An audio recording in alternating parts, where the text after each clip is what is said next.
Hoy, en el tercer capítulo de Poéticamente Humanos, presentamos a Soleados por el Vino. Hola a todos, hola a todas, bienvenidos al podcast Humanamente Poéticos. Este programa surgió a partir de una necesidad: conversar y compartir con otros en tiempo de cuarentena. Conocer y difundir el trabajo de gente sanjavierina y sus alrededores, destacando lo poético que ellos hacen, lo humano y lo bello que implica cada uno de los oficios que ellos realizan. Los encargados de dirigir esta travesía somos dos: Diego Valveda y quien les habla, LA3, en el mundo civil Luis Álvarez. Pero esta vez no vamos a usar nuestros nombres legales, pues en este programa importa la esencia del ser humano y no su legalidad. Es así como los invitamos a viajar, a navegar en nuestra imaginación y a sumergirnos en un encuentro único. Es así como dejo con ustedes a Diego Valveda. Hola Diego, ¿cómo estás? Hola, bien. ¿Y tú, LA3? Yo súper. Qué bueno, yo igual. Qué bien. Mira, acá yo estoy contentísimo. Estamos en un frío día de otoño, pero se me viene a la mente una cita de Giannini, chileno, y dice que la conversación es una de las formas más altas de hospitalidad. Así que no puedo pedir más en este día, uno más de cuarentena, y en esta conversación, así que estoy contentísimo, y sobre todo a que hoy nos encontramos con Mario Astudillo, renombrado sommelier, mejor sommelier joven de Chile, año 2016, director ejecutivo de Corporación Cultural Vinocular, Vino, Cultura y Arte, residente de la comuna, activo participante con viñas de la zona, un hombre con la esencia del vino local plasmada en su quehacer. Bienvenido, muy bienvenido, Mario Astudillo. Gracias, Hola, Diego. Hola. Muchas gracias por la presentación. Faltó decir que también soy tomador de vino. Así que... También. Por supuesto, exacto. Por supuesto. Sí, así que muchas gracias por la invitación a los dos, y qué bueno que se abran estos espacios de conversación que siempre son necesarios, sobre todo en esta cuarentena que nos tiene a todos encerraditos. Totalmente. Sí. Poesía escrita sin hojas, consumo arte macerada. Florece desde la copa y no me refiero a la cima de la vid. Es parte de mi texto de color violeta en la parra, y este es el tenor de poesía, de vino, de cultura, y queremos introducir esto con una lectura de un poema, La Mona de Ñonoé, de Andrés Sabela, que la leerá LA3. Gracias, Diego. Bueno, aquí queremos continuar con este viaje, y yo voy a elegir un fondo que nos va a trasladar a esta nueva atmósfera que nosotros pretendemos crear acá. Así que voy a elegir esta imagen. Bien, entonces por favor todos viajemos con nuestra imaginación y pensemos que somos una de esas personas que está cosechando, que está ahí, ¿cierto?, con la uva al hombro, y escuchemos un poco este texto que les voy a leer a continuación. La Mona de Ñoé, de Andrés Sabela. Bueno, un artista chileno, poeta chileno. Estaba Noé desnudo, junto a un chuico vacío. Sentíase macanudo, potro y toro de ancho brío. Los hijos desesperados mojaban su vieja frente.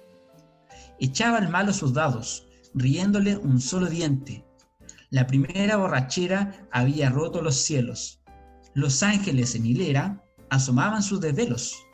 Noé besaba los cachos donde el vino se dormía.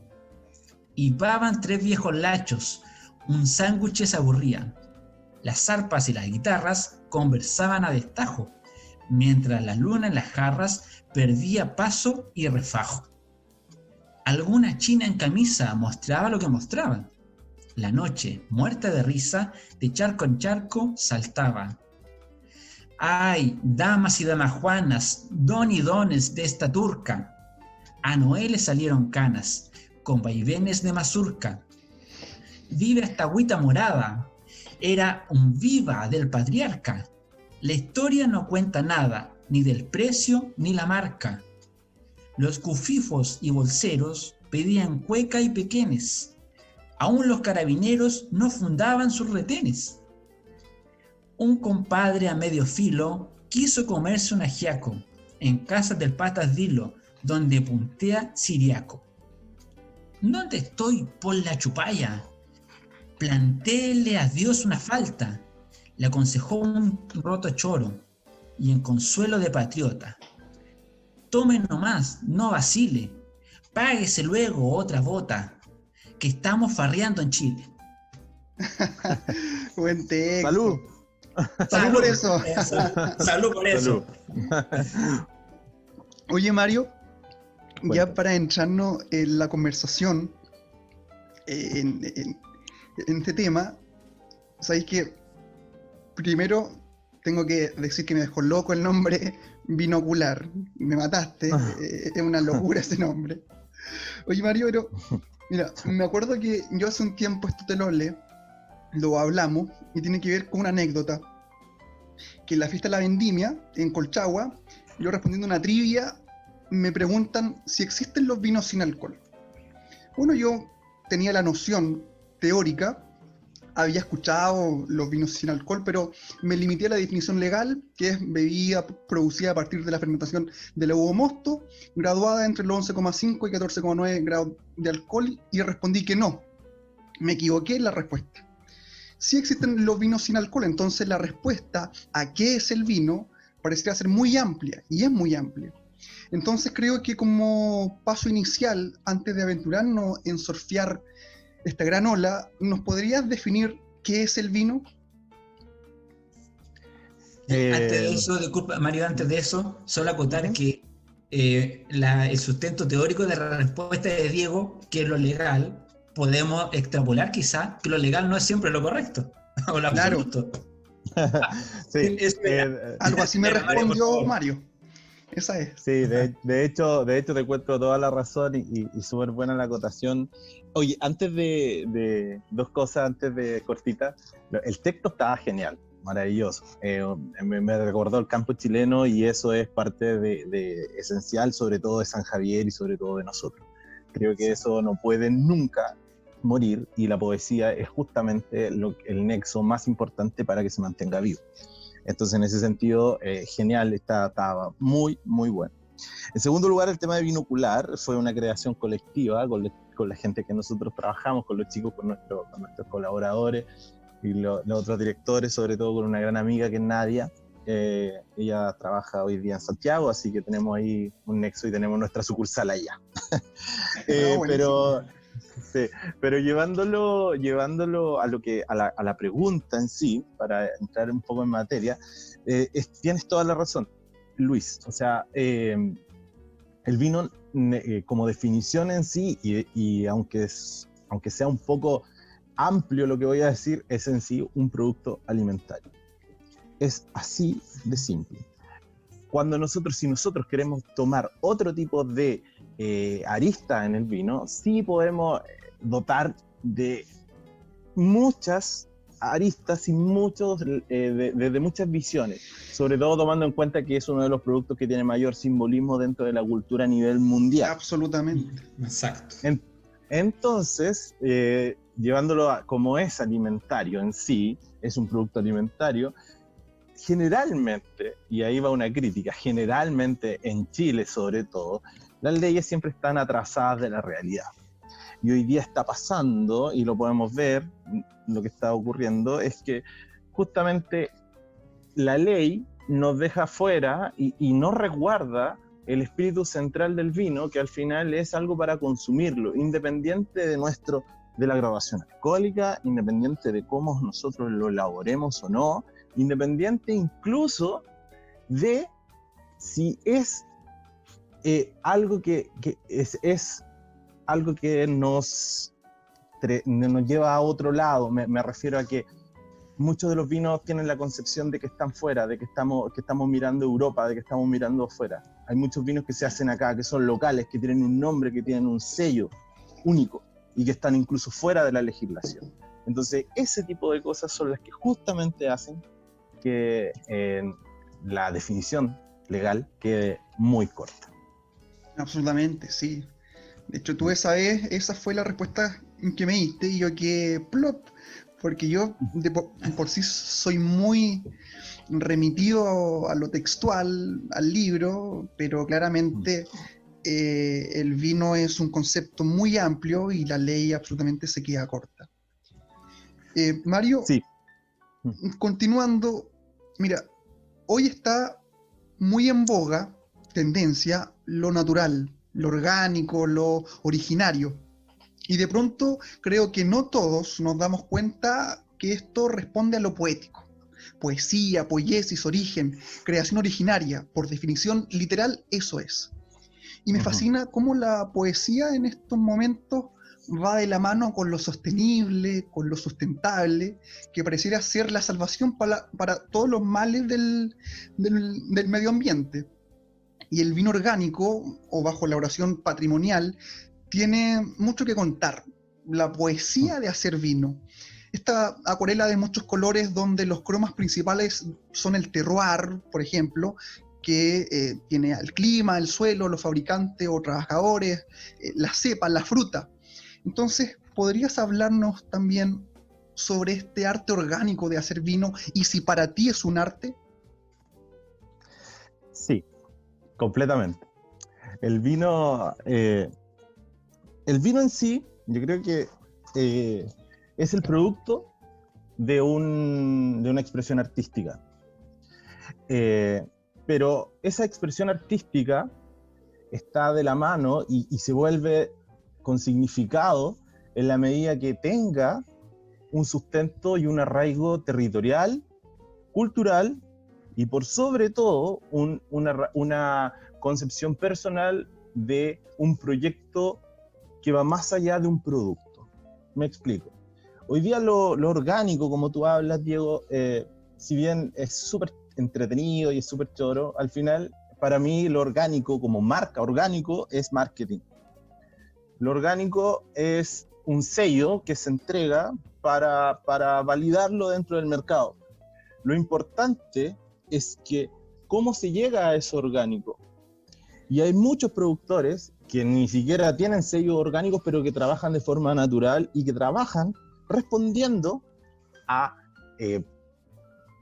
arraigos culturales, respondiendo a tradiciones y por sobre todo respondiendo a un saber hacer que es único y que muchas veces se encuentra en nuestra cultura popular.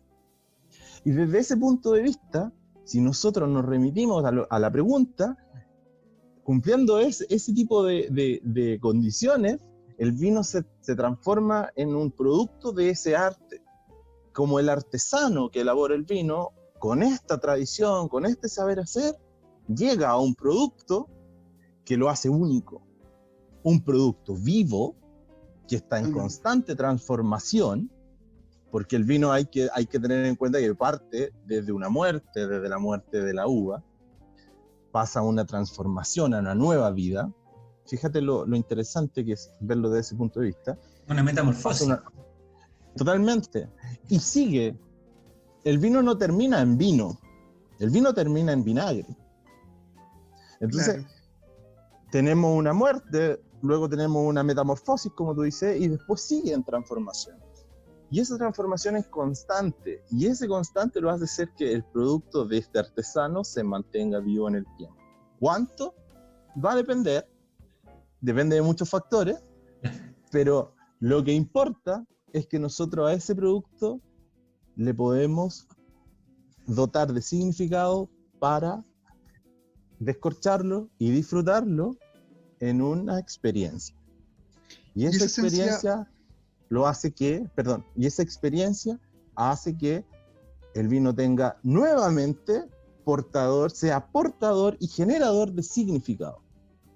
Y esa esencia la tiene por de pronto muy arraigada lo que es, por ejemplo, el Guaso de Melosal o Calibaro Aventura, lo tienen muy plasmado.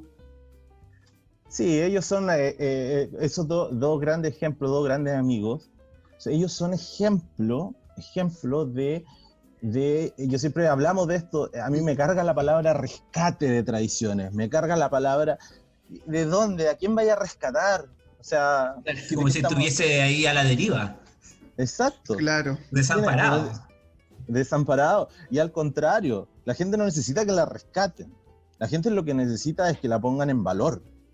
Nosotros no estamos inventando, este tipo de producto no se inventa la rueda. Lo que se hace es tomarlo, darle el valor que corresponde y obviamente ir no tecnificando, pero sí viendo los parámetros higiénicos sobre todo necesarios para llegar a un producto de calidad y que sea competitivo.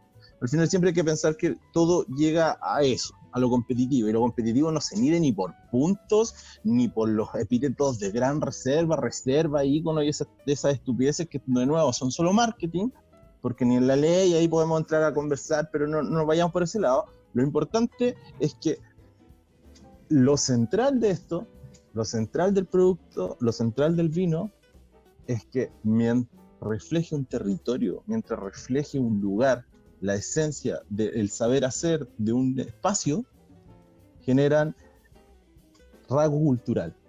Claro. Y eso es el principal embajador de ese lugar, de ese espacio, y es arte vivo. Es poesía. Totalmente. Es súper interesante lo que dice Mayo, porque uno puede hacer un paralelo con estos estudios que hay sobre, por ejemplo, un estudio literario, desde el enfoque de la teoría de la recepción, nos dice que la obra de arte no acaba de concebirse, sino hasta que el espectador, ¿cierto?, es aquel que termina de interactuar con ella y la resignifica. Y eso coincide plenamente con lo que tú acabas de mencionar del vino, y es increíble cómo uno ahí concibe a este fenómeno como un proceso, no como un producto, como bien mencionas tú, que está la botella, ¿cierto? Y ya está.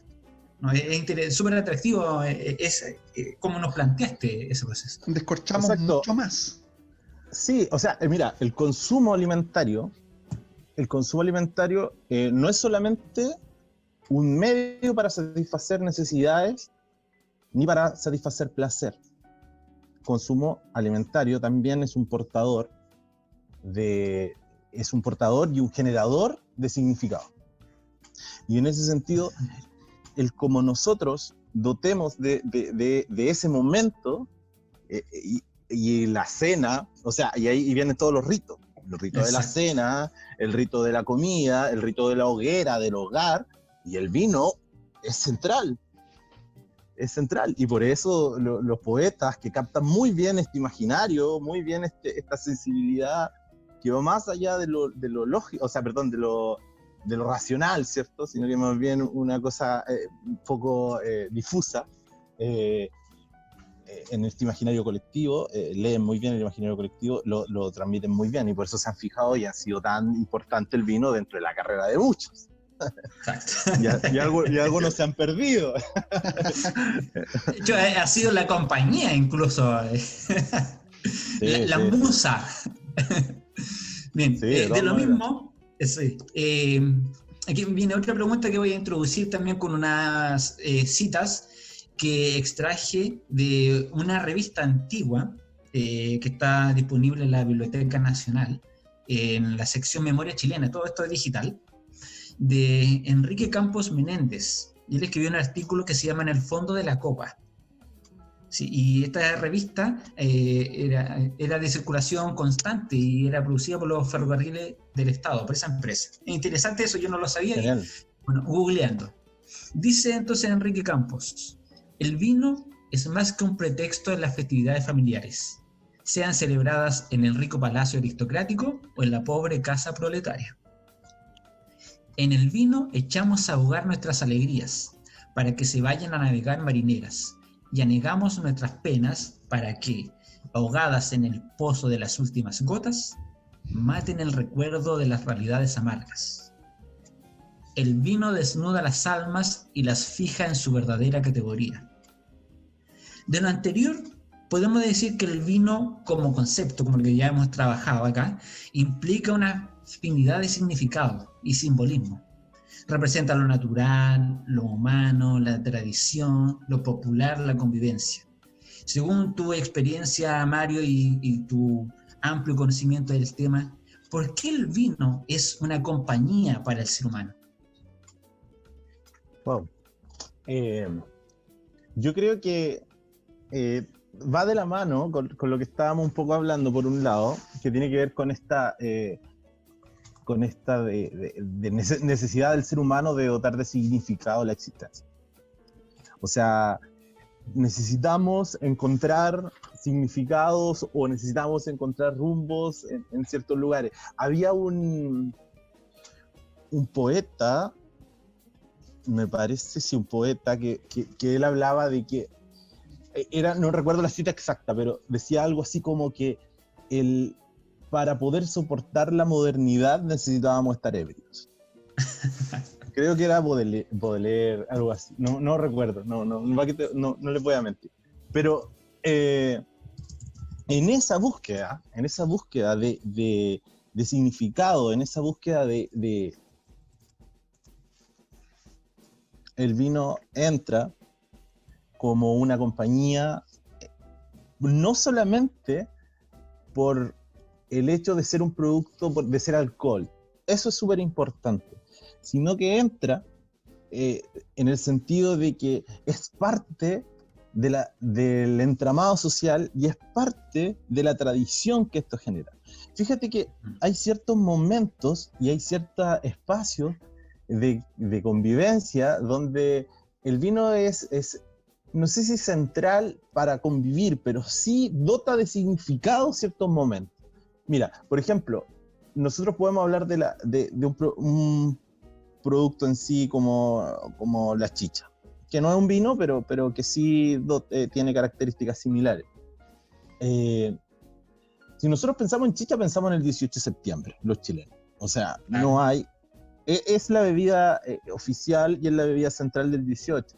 Podemos hablar de los espumantes y se nos viene a la cabeza las celebraciones y de todas maneras se nos viene a la cabeza incluso Año Nuevo. Entonces, ese tipo de significados que le hemos dotado no son significados subjetivos ni tampoco son experiencias individuales, sino que están insertos dentro de incluso en el entramado social global. Y eso es fascinante. No sé si otro producto puede calar de esa forma, a ese nivel, no lo sé. Pero que es interesante y que obviamente con tu pregunta, yo siento que desde ese punto de vista la compañía de la botella, del vino, va más por el rito, más que por el embriagarse. Podemos entrar en una discusión ahí histórica de cómo pasa, qué es lo que ha pasado en Chile sobre todo, pero hablando desde el punto de vista más como filosófico, si quieres, va por ese lado, siento yo, que va por el rito de abrir la botella. Sí. La cita que dice efectivamente, la busqué y es de Baudelaire, y dice que hay que estar siempre ebrios, que todo se reduce a eso, esa es la única cuestión. Claro. Ahí está, sí, es de Baudelaire. Claro. Oye, ya, genial. Por ahí va. Mario, y continuando esta cata del concepto vino y decodificando la complejidad de este, también hablemos del concepto vino y patrimonio. A veces uno, cuando habla de patrimonio, uno pensará en una lección de historia, alguna antigüedad que se convirtió en ruina. Sin embargo, el vino está más presente que nunca y en las mejores condiciones. La vitivinicultura tiene turgente el concepto y es patrimonio puro. Yo siempre me remito a la palabra y patrimonium significa bienes heredados de los padres, misma raíz de patris, patria, Chile, es algo profundísimo. Entonces nos encontramos con que forma parte de nuestra identidad, intrínseco a nuestra cultura. Basta nombrar una clase en particular, que por de pronto es denominación de origen chileno, el asoleado, con el cual brindamos en 1818 la independencia y luego 70 años después brindábamos con otro tipo de vino. Entonces, ¿podríais explicarnos el fenómeno de vino patrimonial en Chile? Sí, mira, hoy día el tema del vino patrimonial está bien manoseado. Y está manoseado porque entramos volvemos a lo mismo que estábamos hablando antes, donde se vuelve marquetero. ¿Ya?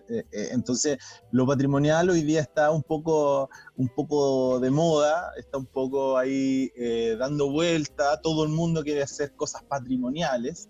Claro. No nos damos cuenta que el patrimonio, nos vamos a la esencia del patrimonio. Al final, y eso es lo interesante, o sea, ¿qué es lo patrimonial?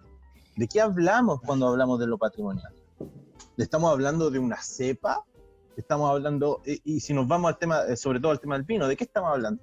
Y ahí, bueno, la UNESCO lo define bien, o sea, tenemos patrimonio material, patrimonio inmaterial. Exacto. Entonces, yo para mí siento que, y llevándolo al tema del vino, lo patrimonial o el vino patrimonial está cargado, tiene necesariamente que estar cargado de un aspecto cultural y un saber hacer territorial. Si eso no se condice con el producto no tiene una carga patrimonial. Es así de simple. Entonces, fíjate que, y aquí voy a hacer una crítica gigante, pero siento yo que incluso las marcas grandes se han metido en algunos aspectos patrimoniales, entre comillas, marcas grandes de vino, estamos hablando gigantes, o sea, estamos hablando que marcas grandes como Concha y Toro, por ejemplo, que es la marca más grande del mundo, como empresa de vitivinicultura, se han metido en este tipo de conceptos, y ellos empiezan a hacer estos vinos patrimoniales de cepa país y todo el tema, quitándole el espacio, el pequeño espacio que tienen los pequeños productores de elaborar estos vinos y venderlos, como por ejemplo productores de vino pipeño, que tenemos acá en la zona muchos, y que seguramente ojalá que nos estén escuchando. Ese tipo de viñas, ese tipo de empresas, lo único que hacen es contaminar el concepto de patrimonio. ¿Y por qué lo contaminan? Porque está lo material, pero no está lo inmaterial. Y lo inmaterial es la forma que se elabora.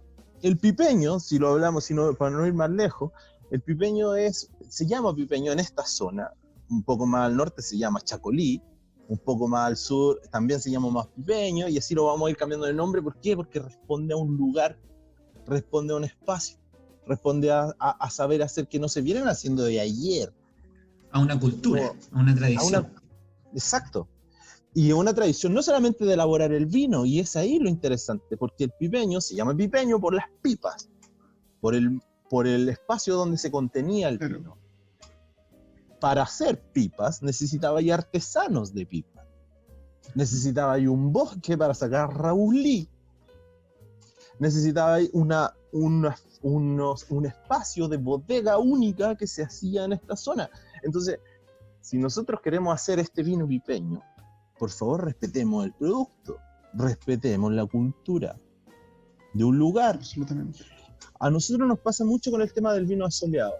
Yo hice una investigación del tema del vino asoleado y soy bien enrollado con el tema, pero siempre yo soy súper crítico con todo. Cuando me preguntan, y me lo dicen, oye, el vino asoleado al final es un late harvest. Les digo, no, el vino asoleado es un vino asoleado. Eso es. Porque en ninguna otra parte del mundo se hace el vino asoleado como nosotros lo hacemos. Y fíjate lo interesante, que la zona donde más y donde hoy se está elaborando vino asoleado es acá, en Chile.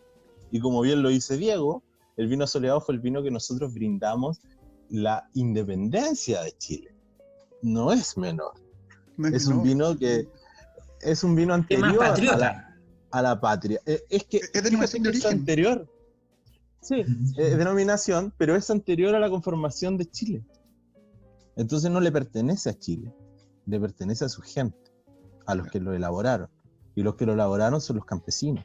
No es el Estado, no es la sociedad chilena, sino que es un saber hacer de la gente, del campesino. Pero ahí, qué interesante esa explicación, porque hasta le podemos dar una lectura como puede ser contra el poder o contra lo establecido, contra lo oficial. porque finalmente, como bien dicen ustedes, o sea, la patria, el status quo, ¿cierto? Lo estandarizado, lo político. Pero finalmente la patria, a través del asoleado, con ese simbolismo, no es eso. La patria es la gente, y la gente que trabaja y produce para ese país, que es la patria, que es la tierra. Exacto, te encuentro pero absolutamente toda la razón.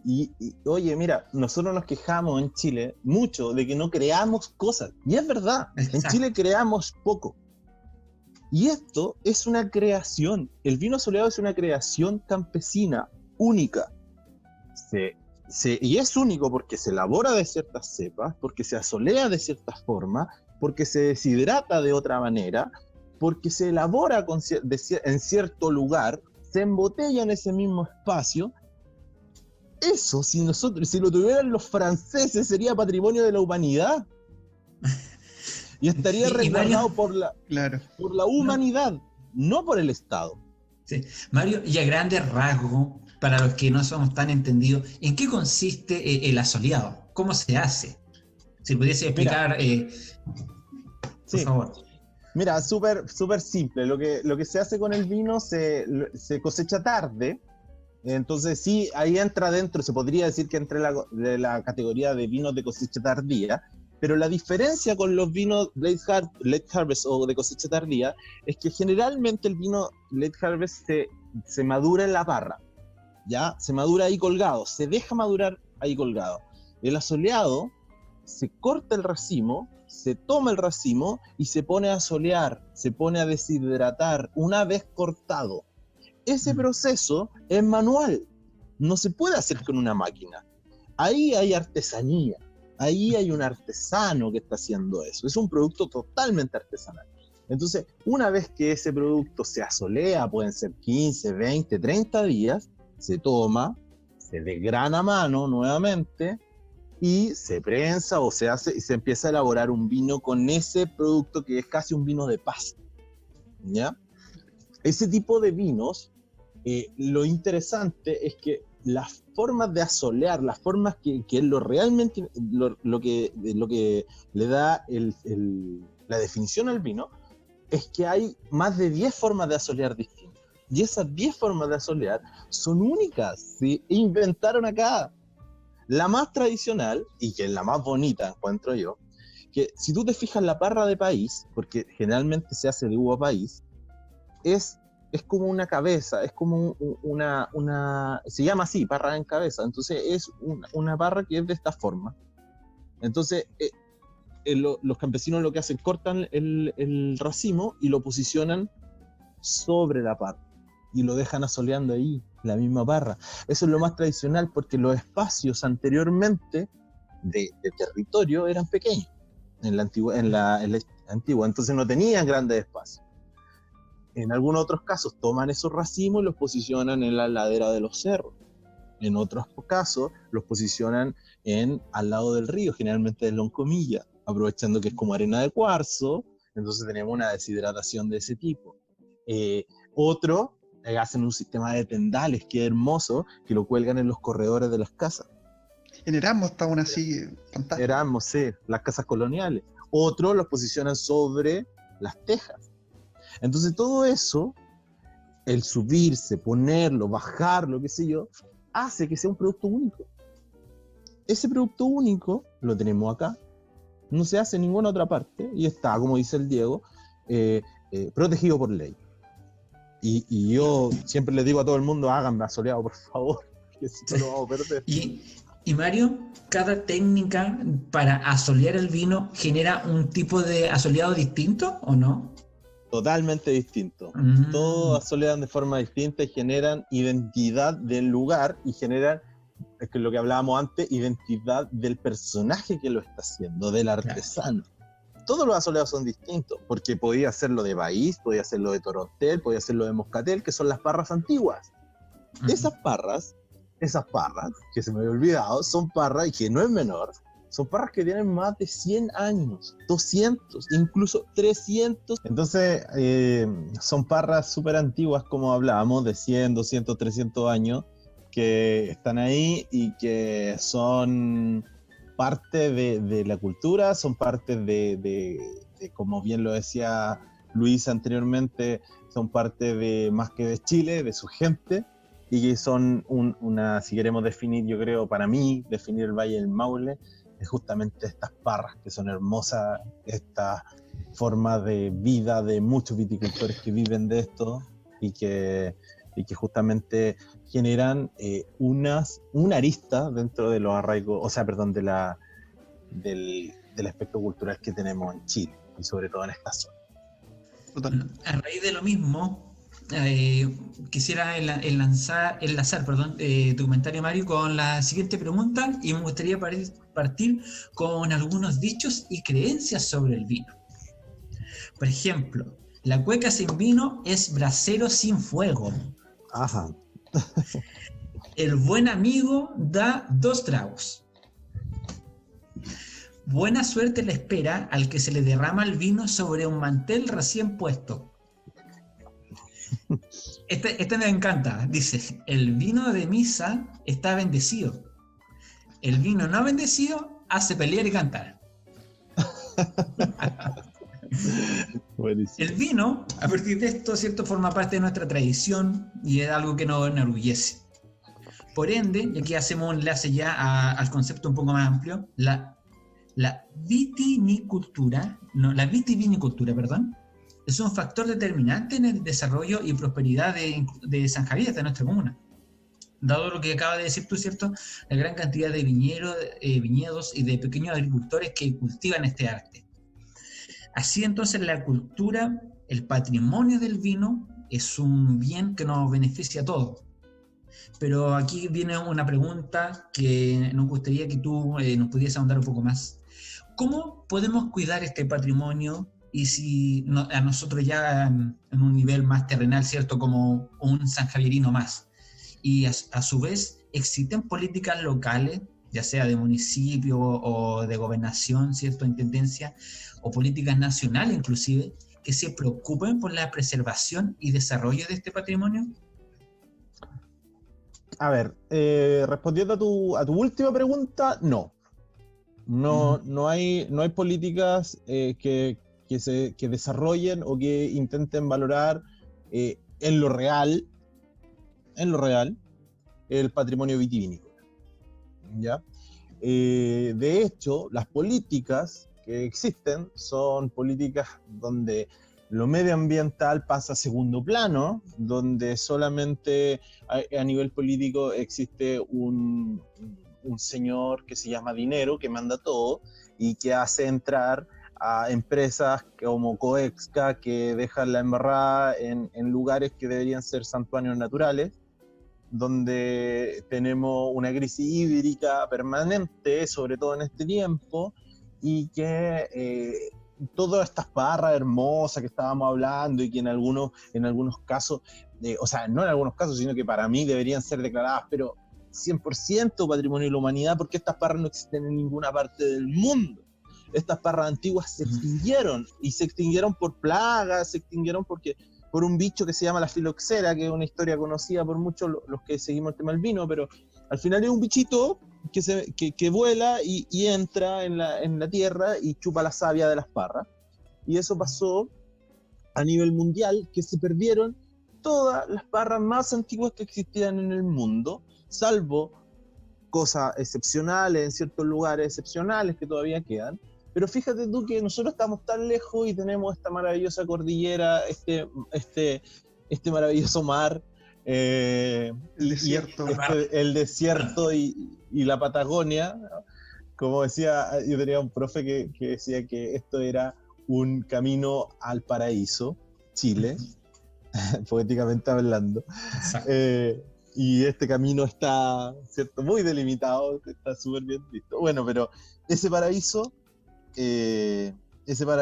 lo podemos 100% decir, o una de esos paraísos pueden ser estas parras antiguas, únicas, y que están ahí, y que yo te lo aseguro, o sea, no es algo que yo que te lo diga por aventurarme. Yo te lo aseguro que si esto estuviera en otro lado, si estuviera en Argentina, este patrimonio, ya ya estaría declarado por la UNESCO, por el mismo gobierno, por último el gobierno que lo declare patrimonio nacional. Pero no es así, y tenemos cómo se está resguardando. No se resguarda porque están las forestales al lado, quitando todo el agua. Hoy día tenemos las chancheras que están al lado, quitando todo el agua y contaminando este paraíso natural. Entonces, ¿cómo nosotros como lugareños, como sanjavierinos, podemos aportar a este patrimonio? Primero, y aunque suene me van a decir, pero si eso lo hacemos, no se hace. Tenemos que tomar vino. Tomamos muy poco vino, se toma mucho más otras cosas, se toma más whisky, se toma pisco, se toma cerveza, lo que queráis, pero vino no. Y tomar vino local, tomar vino de estas parras, ir a conocer a la gente, vamos a verlo.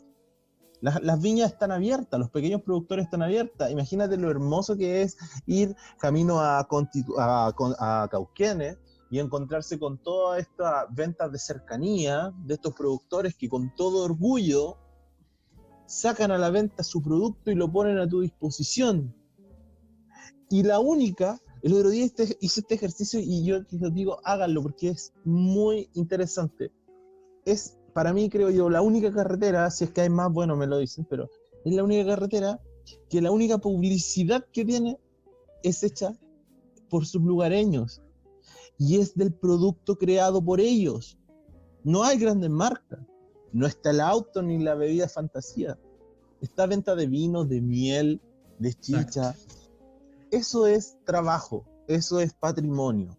Y nosotros, lo único que tenemos que hacer, o nuestro gran desafío, es ser los embajadores de ese patrimonio. Si nosotros vamos a Santiago, llévale un vino de San Javier y cuenta la historia que te contó el viejo. Cuenta la historia de la viña. Eso es la principal, ser nosotros mismos nuestros embajadores nos hace que nosotros rescatemos este territorio, le demos valor, más que rescatarlo, como hablábamos anteriormente,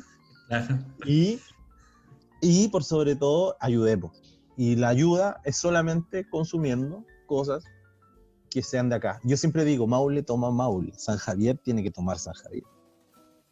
Sí, entonces lo que nos dices tú, Mario, es una invitación a reconocernos.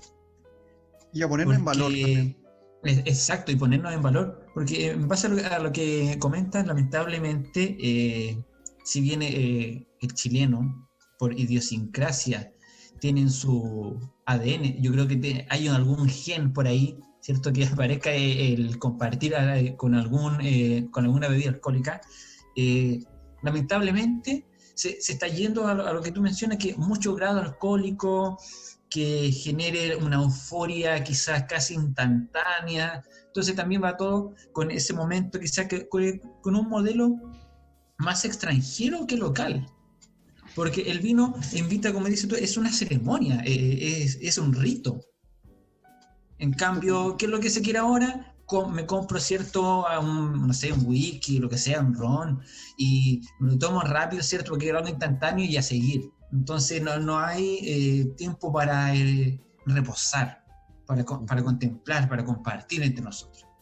Entonces me gusta porque tú nos llamas a eso, a que pausemos, ¿cierto? Bajemos con esta cultura, ¿cierto? Ahora de lo slow, de lo lento, a que también volvamos a lo nuestro, porque tenemos una vida pacífica también en ese sentido.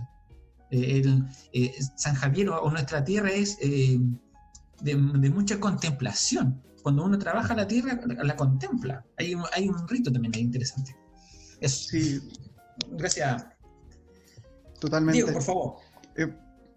Mario, claro, siguiendo el hilo, de hecho yo recuerdo haber leído por ahí un artículo en el diario que decía que en Chile se debiera prácticamente desayunar vino, o sea, es algo tan intrínseco en la cultura y lo tenemos tan maltratado, y como dice Leatriz, es algo de contemplación, es parte de nuestro presente, será parte de nuestro futuro y eso es lo que queremos, pero también es parte de nuestro pasado. Y Mario, hablemos del rol del vino en esta historia y su papel en el presente, o sea, ¿qué papel cumple? En el pasado el vino en su concepto más amplio y transversal al mundo, fue el agua de la guerra, el caldo de la fiesta, de los ritos, ya lo hemos dicho, de los dioses. En el cristianismo es usado como representación de la sangre de Cristo, fue el refresco potable de la Edad Media. Los grados de alcohol tienen un rol aséptico, posee atributos en la fisiología humana y múltiples propiedades, por allí es antioxidante. Entonces, hablemos del papel del vino en la historia. ¿Y cuál crees que es el papel y el rol del vino hoy, en el presente? Mira, es súper interesante y bien potente la pregunta. Yo creo que nosotros en Chile, y esa es otra de las carencias de las que hemos evidenciado acá, pero una de las carencias que tenemos es que justamente disociamos el producto desde nuestra raíz. O sea, nosotros no lo consideramos como parte de nuestra historia, no lo consideramos como parte de nuestro saber, de nuestra cultura. El vino está disociado, y está disociado porque ha sido demonizado históricamente en Chile. Yo me voy a limitar un poco a hablar de Chile. Está demonizado porque, no sé si ustedes se acuerdan, y esto es una realidad, si al final hoy día yo creo que el gran problema es no hablar las cosas como son. No sé si ustedes se acuerdan, o estaban muy chicos, pero cuando nosotros todos, yo creo, nuestro abuelo sobre todo, teníamos o tenemos el recuerdo de esa generación de que siempre en nuestra familia había una persona que era alcohólica. Y que era parte de, o conocíamos, o el curadito del barrio, o alguien tenía que ver y tenía que ser alcohólico. Si ustedes se recuerdan de eso, ya no existe ese viejito, ya no se ve mucho. El viejito, el borracho de la casa, el borracho de la esquina, claro. o el que estaba tirado en las calles. Eso fue una política gubernamental. Y esa política gubernamental se dio justamente para desincentivar el consumo local. Pero el problema, y es ahí donde tenemos un gran problema, que no fue desincentivar con un modelo educativo, sino que fue desincentivar con un modelo de demonización. Punitivo. Entonces, sí, exactamente. Entonces, nosotros lo que hicimos, en Chile lo que se hizo fue que el vino es igual a borracho y es igual a un espacio muy vulgar, a un espacio muy eso es perdición. y todo, exacto, perdición y todo, y habían campañas publicitarias, unas campañas brutales que están en YouTube para que las busquen, son brutales, donde mostraban que era producto de, y sí, era producto de. Pero y ahí es donde chuta, pero ¿cuál es la solución a esto? ¿Es realmente prohibir o educar? Y ahí, hoy día nosotros tenemos un gran desafío de que lo que está pasando hoy en Chile es que nos fuimos para el otro lado.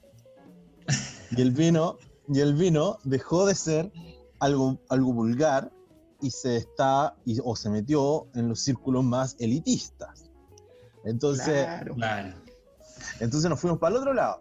Yo creo que, como todo, está bien que, no está bien que se metan los círculos elitistas, pero sí está bien que siempre se tire, como se dice en el campo, el tejo pasado. Uh-huh. Porque en algún momento se tiene que normalizar. Y esa normalización quiere decir, y se está ya normalizando, tiene que ver con que entender al producto, y volvemos a la primera definición que yo les decía, entender al producto como un producto alimenticio. Bajar el vino de su sitial y entenderlo como un complemento a nuestra vida y es como parte de nuestra historia. Fíjate que históricamente acá, y lo que tú decías, Diego, los viejos del campo desayunan chupilca, desayunan harinado. Harinado, claramente. Era el desayuno fijo. Exacto, y a ese harinado, si tú le agregabas agua, era ulpo, y si le agregabas vino, era harinado. Claro. Y eso es parte de la dieta. Pero ese harinado, para nosotros hoy día es como, chuta, mejor me tomo una piscola, me tomo otra cosa, no sé, claro. Estamos en otra. Entonces, dentro de la historia de Chile sí el vino ha tenido cosas increíblemente importantes. Fíjate que, por darte un ejemplo, cuando llegó el vino a Chile, hay un modelo, un paradigma de corte español, súper central. ¿Y por qué de corte español? Porque el vino llegó a Chile por un tema de evangelización, ¿cierto? Uh-huh. Por un tema de que había que plantar para la misa, básicamente. Después de eso, bueno, todo lo que pasó con el tema de la conquista, ¿cierto? Con el tema conflicto de territorio, sobre todo en los lugares donde había plantado vino, un tema pueblo originario, sobre todo los mapuches, había un rollo ahí de pelear con esto. Los mapuches en sí fueron, por la historia oficial, tildados de borrachos en sí. Entonces, siempre con un contenido muy, muy potente como tú bien lo dices, Luis, de punitivo, ¿no? Exacto. De dar esa connotación de maldad. Casi criminal. Exacto, o sea, es muy duro. Exacto. Sí. Después de eso, lo que pasó fue que hubo una revolución, pero coincidentemente, y ahí me tomo de las palabras de lo que hablábamos anteriormente del asoleado, coincidentemente esa revolución o ese cambio del paradigma se cambió por el vino francés, o por el paradigma francés. Y lo puedo situar con 2 o 3 hechos que son súper puntuales. Fíjate que en 1817, como hablaba Diego anteriormente, se celebra la batalla de Chacabuco, el inicio de la independencia de Chile, y se celebra con vino asoleado, pero no solamente con vino asoleado, sino que lo que se comió en esa batalla, en la celebración, fueron productos típicos chilenos. Productos típicos, hablemos de jamón de Chiloé, que era un jamón que se hacía con unos chanchitos que habían ahí en Chiloé y que comían algas, entonces tenía un sabor especial, con queso de chanco, el verdadero queso de chanco, que era un queso tipo manchego, tipo curado de oveja, no el queso de chanco que nosotros conocemos, y un montón de otros productos. Fíjate tú que los argentinos, y el otro día hablaba con un amigo argentino, me decía, oye, pero si el manjar lo inventó San Martín en el año 1820 y tanto, no recuerdo bien. Y fíjate que ahí, en esa celebración, se dice que se comía manjar como producto típico de acá. Yo no quiero meterme en el tema de que lo inventaron los chilenos o los argentinos, pero sí son productos únicos. A lo que voy con esto, ¿qué es lo que se quiso hacer ahí? ¿Cuál fue el porqué de poner estos productos en la mesa para celebrar a estos patriotas? Simbolismo. ¿Cuál es el simbolismo detrás de ello? Oye, vamos a celebrar con lo que come el rey. Si ustedes nos apoyan esta causa revolucionaria de independencia, van a poder comer lo que come el rey. La aristocracia castellano-vasca de Santiago, la gran mayoría, apoyó, y por eso se logró independizar, y bueno, ahí hay un montón de teoría y todo lo que pasó después. Pero ese hecho simbólico sí está presente, y se simboliza con el rito de la cena, de la celebración, de la comida y de la bebida. Hecho fundacional de una patria. Ese es el nivel. Si lo pensamos casi 100 años después, ¿qué pasó? Cambio de paradigma. Hasta ahí, corte español. Cambio de paradigma, empezaron esta aristocracia castellano-vasca, dueña del país, ahora independiente, dejaron de pensar en España, sino que hubo un cambio generacional y empezaron a mandar a su hijo a estudiar a Europa. Pero no a España, a Francia, Inglaterra. Y ahí tenemos todo el desarrollo de las minas, ¿cierto? Humberstone, bla, bla, bla, bla, bla, bla. Y todo lo que significó de hacer vinos copiados. Copiados por intentar hacer vinos bordoleses. Por eso antes, y acá es famoso el vino Burdeos. Y te dicen los viejos en el campo, yo me voy a tomar un Burdeos. ¿Qué es lo que es un Burdeos? Al final el Burdeos viene de un vino Bordeaux, de la región de Bordeaux o de Burdeos en Francia. Entonces quería copiar. Y muchos de los vinos decían Bordeaux, decían que si yo Pinot, hasta el día de hoy hay alguna viña que le pone Pinot a sus vinos, y es por eso, por copiar otro tipo de vino. Bueno, cambio de paradigma, y se grafica fíjate tú que se grafica en otra celebración de una batalla. De nuevo, el rito de la celebración, el rito de la comida y de la bebida. Y en este caso celebraste que ganaste la batalla de del combate naval de Iquique, casi 100 años después. Pero fíjate tú qué se comió ahí y qué se tomó ahí. Los menús estaban escritos en francés. Lo que se comió era cocina francesa, hecha en Chile. ¿Y con qué se celebró? Fue con champán francés. Entonces, hubo una, como dirían los antropólogos, una transculturización. Se perdió la cultura. Muchos de los productos dejaron de existir y otros se relegaron a nada. Hoy lo que está ocurriendo cíclicamente es que 1817, pasó en 1917, hoy día es 200 años después, 2017, dos viñas en Maule vuelven a lanzar vinos asoleados y le ponen a su vino asoleado. Y si tú me dices qué está pasando hoy en día en Chile, se está revalorando la creación de campesinos. Y eso es súper importante. Lo ancestral. De hecho, se inauguró hace poco la ruta patrimonial, de hecho. Sí. No, súper bien.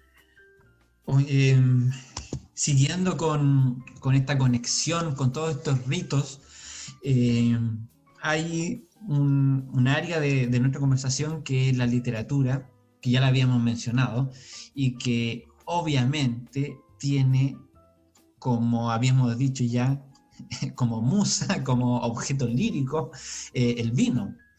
¿Y por qué recurrirán tanto al vino? Bueno, porque simplemente lo que hemos dicho ya, el vino es parte de la cultura. Entonces, voy a leer citas de la literatura, podríamos decir, más culta o elaborada, y también de la literatura popular, que hablan de esto. La primera de Shakespeare, esto a través de un personaje, es Falstaff, en la obra Enrique IV, del 1600, donde habla de un tipo de vino blanco de la época que se llama sack. Entonces, ¿qué es lo que dice acá Falstaff? Dice: un buen sack contiene en sí un doble efecto. Primero sube el cerebro. Allí se encarga de secar todo lo estúpido, aburrido y grumoso que hay en el entorno. Lo vuelve aprehensivo, ágil, sagaz, lleno de exaltada astucia y exquisitas formas. Luego, esto es trasladado a la voz, a la lengua, que es el nacimiento, se convierte en un excelente humor. Interesante. Muy interesante. Yendo a España, ¿cierto? Obviamente no podemos dejar de lado el Quijote. Y Sancho, ¿cierto? El Quijote mismo hablan tanto. Y en este caso, Sancho hace una alusión a este pasaje. Llenáronse de regocijo los pechos porque llenáronse las tazas de generosos vinos, que cuando se trasiegan por el mar, de un cabo a otro, no hay néctar que los iguale. Sancho Panza, disfrutando. Pero también está en lo popular, en la música. Entonces, ¿cómo no citar esta frase? Me gusta el vino porque el vino es bueno. Pero cuando el agua brota pura y cristalina de la madre tierra, más me gusta el vino. Una oda, ¿cierto? En sí al vino. Pero también el vino es nuestro acompañante de nuestras penas. Y aquí, obviamente, hay que hacer una alusión a José Feliciano y a este bolero, La Copa Rota. Tremendo. No se apure, compañero, si me destroza la boca. No se apure, que es que quiero, con el filo de esta copa, borrar la huella de un beso traicionero que me dio. Mozo, sírveme la copa rota. Sírveme que me destroza esta fiebre de obsesión. Mozo, sírveme la copa rota. Quiero sangrar gota a gota el veneno de su amor. Y aunque no lo crean, Elvis Presley también habla del vino, y muy al estilo de Elvis Presley. De hecho, dice así: viva el vino, viva el dinero, viva, viva el amor. Me gusta beber vino, y el dinero está bien, pero me gustan más las chicas. Viva el vino, viva el dinero, viva, viva el amor. Elvis, Elvis en su expresión pura, ¿no? En ese estilo. No, totalmente. Exacto. El rey. El rey. Y por último, un tema de El vino de Alberto Cortés. Sí, señor, el vino puede secar cosas que el hombre se calla. Sacar cosas que el hombre se calla. Que deberían salir cuando el hombre bebe agua. Va buscando pecho adentro por los silencios del alma. Y les va poniendo voces y los va haciendo palabras. Entonces acá, Mario, la pregunta viene de cajón. ¿Por qué el vino se convierte en un estímulo y a su vez en un objeto creativo? ¿Por qué crees tú? Mira, yo creo que tiene que ver con que cuando nosotros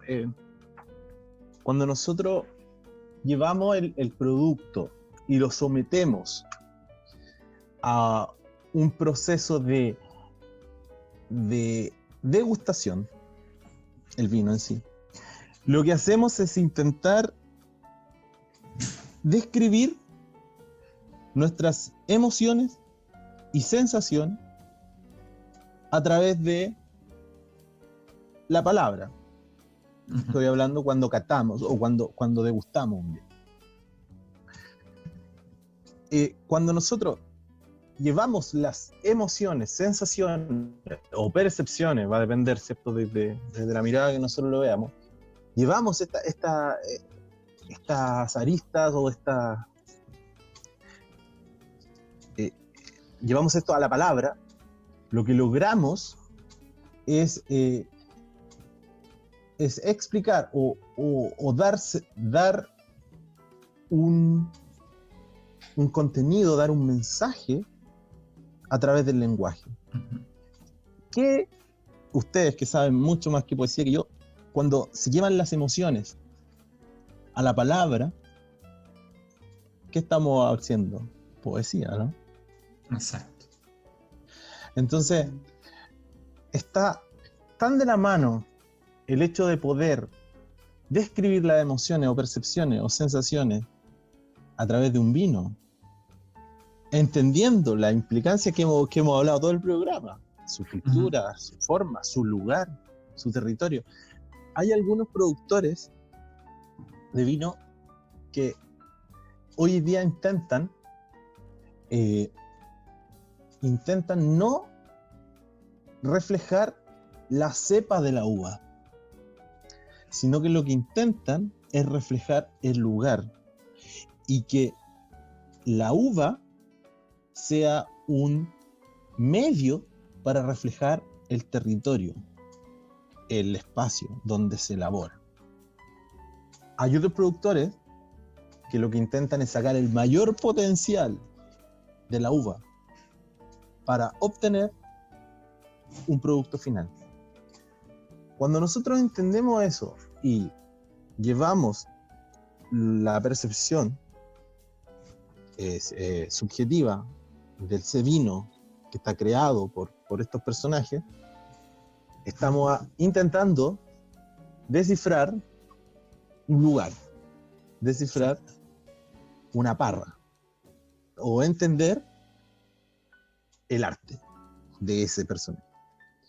Entonces, que los poetas, que la poesía capte mucho más rápido y mucho más certero esto, es justamente es un vehículo para expresar la vida. Totalmente. Potente. Qué bien. Lamentablemente estamos llegando al cierre, pero no podemos concluir sin una pregunta local, que es hablar de esta industria vitivinícola y su organización en cooperativas. Frente a eso, me gustaría hacer un pequeño contexto que también indagué en esa revista que es En Viaje. Y de hecho, está el año en que se forman las cooperativas en Chile. Dice que la ley 6.179, promulgada el 8 de marzo de 1938, sobre alcoholes y bebidas alcohólicas, y que la promulgó Arturo Alessandri Palma. Y en su comienzo fue un préstamo de 20 millones de pesos para fomentar el establecimiento de las cooperativas vitivinícolas en el país. Y hay una cita acá que es interesante, dice: el gobierno supremo quiso en esta forma convencer a la industria vitivinícola que le conviene cooperarse. Y de hecho está también la primera cooperativa del Maule, que fue la Cooperativa Vitivinícola de Cauquenes. Esta se creó el 31 de octubre de 1939. Su radio de acción correspondía a toda la provincia del Maule, tenía la sede en Cauquenes obviamente, y su objetivo era la atención de esta industria.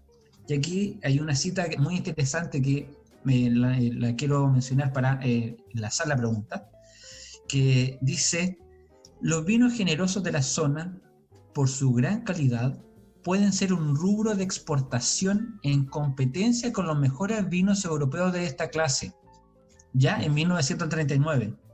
Entonces aquí la pregunta es: ¿cuál es el rol de las cooperativas en la producción local?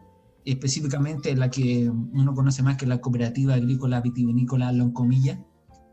Claro, mira, fíjate que esa respuesta tiene dos aristas, pero no me voy a detener en la primera, que tiene que ver con cuando tú lo dices, vino generoso. Cuando habla de vino generoso, está hablando necesariamente de vino asoleado. El vino asoleado es un vino generoso. Eso es lo primero, de ese año. Lo segundo es que el rol de la cooperativa vitivinícola Loncomilla es brutal, es genial. ¿Por qué? Porque en palabras simples lo que hace es juntar a viejos de campo y darles una oportunidad para que puedan vender su uva a precios decentes. Qué bueno. En ese sentido, la cooperativa cumple un rol social, pero importantísimo. Si no estuviera la cooperativa, estos grandes viñas, estas monstruosidades de viñas, que carecen de sentido, sino que lo ven por signo peso, son bueno, parte de, ¿sí? Al final nosotros, ¿qué? Es parte de, han hecho cosas buenas, pero no sé pero para nosotros no nos sirve.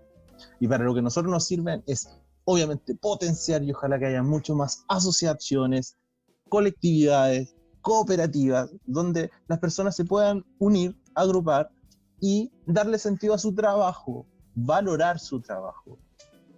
Hoy día se puede hacer y hay cooperativas que lo están haciendo.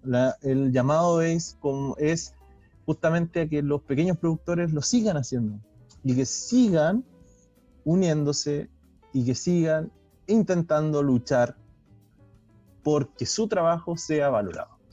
De nuevo volvemos a la gran palabra: pónganse en valor. Exacto. Y para eso hay que generar confianza, hay que generar un trabajo territorial, hay que generar muchas cosas. Y hay una pega muy grande, sobre todo a carácter local, de desarrollo local, pero hay una pega también importante de conocerse entre ellos mismos. Eso no sé. Mario, ¿quiénes están a cargo de esta cooperativa Loncomilla? ¿Quiénes son los gestores, los responsables? Mira, hoy día la cooperativa Loncomilla funciona, tiene más de 100 cooperados, eso es genial. Y esos 100 cooperados son pequeños productores desde menos de media hectárea hasta 5, 6 o 10 hectáreas, lo que tenga. Pero fíjate que cada productor es un voto en esta asamblea. Y es ahí donde desde el que tiene medio hectárea hasta el que tiene 20 hectáreas, tiene el mismo peso. Y ellos venden la uva a un precio que se fija para todos igual. Y la cooperativa se lo reparte durante el año, ese dinero. Quienes están solo responsables, hay un directorio, y ese directorio contrata a una persona, a un equipo ejecutivo, donde hay un gerente, hay una enóloga, que de paso le mando saludos a ambos, que son grandes personas, Álvaro y Carolina. Y de ahí, y es súper importante, en el rubro del vino, muy pocas mujeres enólogas, sobre todo de empresas grandes como esta. La Corita Carolina es genial, es un referente acá en la zona, pero brutal, más encima es cooperada. Entonces, hay profesionales detrás que están a cargo de esta cooperativa y ojalá que haya muchas más experiencias como esa. Hoy ha sido un viaje increíble. Ya estamos cerrando. Fantástico, Mario. Sí, muchas gracias, Mario. Diego, palabra, algo al cierre. Mario, que es un amigo que conocí en este mundo del vino, muchas gracias por aceptarnos la invitación, por compartir tu conocimiento. Y bueno, dijimos que Janine había dicho que la hospitalidad o la conversación era una alta forma de hospitalidad, y yo me sentí absolutamente cómodo, contentísimo, y más encima que a mí este tema me vuelve loco. Yo estaba aquí, ¡ah! Así que muchas gracias, Mario, de verdad, muchas gracias. No, yo les quiero dar las gracias a ustedes, chiquillos. De verdad que fue muy entretenido. Se pasó volando el rato. No, volando. Espero que para la gente también sea entretenido. Pero yo soy súper enrollado con el tema. Pero les quiero pedir permiso. Por favor. Sí, por favor. Para leer una cosita. Es bien corto. Pero ojalá que les guste. Esto es un fragmento, ya que estamos hablando de poesía. Es un fragmento de un poema. Y dice: el pobre toma su trago para compensar las deudas, que no se pueden pagar con lágrimas ni con huelgas. Si me dieran a elegir entre diamantes y perlas, yo elegiría un racimo de umas blancas y negras. El ciego con una copa ve chispas y ve centellas, y el cojo de nacimiento se pone a bailar la cueca. El vino, cuando se bebe con inspiración sincera, solo puede compararse al beso de una doncella. Por todo lo cual levanto mi copa al sol de la noche y bebo el vino sagrado que hermana los corazones. Perfecto. Las coplas del vino de Don Nica, Sí, Nicanor Parra. sí, por supuesto. Síganos en nuestras redes sociales, Humanamente Poéticos. Muchas gracias, Mario. Diego Valveda, nos veremos en otra oportunidad. Nos veremos. Muy bien. Adiós. Chao a Chao, todos. estén bien. Chao, Adiós. gracias. Chao.